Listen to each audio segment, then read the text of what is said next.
Këto ditë nxehta vere, banorët e shtëpisë të moshuarve në Shkodër i gjendën brenda ambienteve të institucionit, veçanërisht gjatë orëve të pikut. Disa zgjedhin të luajnë shah.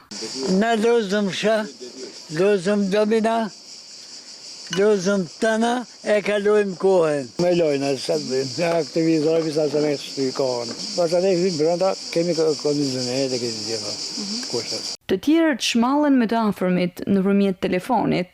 Po flisje me vajzat, me mbesen? Po. Flisje me ato. Flet shpesh gjatë ditës? Po, marrën. Jo, i marrë dhe vetë. Çfarë thonë mbesat? Mirë. O nëna do vinë. Hajde u the unë.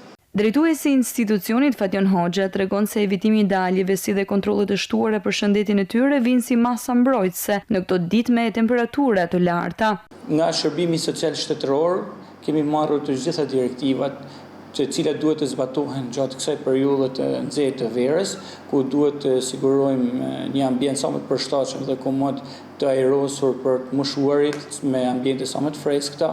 Gjithashtu edhe po ndiqet edhe pjesa e anës shëndetësore, e cila ndiqet nga grupi multidisiplinar me në krye mjekën e institucionit, në oraret e caktuara të mos ketë lëvizje të moshuarve, të ketë kufizime në orare, pra në ora 1 ne kemi drekën dhe pas drekës ne i kufizojmë moshuarit që mos dalin deri në orët e pasdites nga ora 5.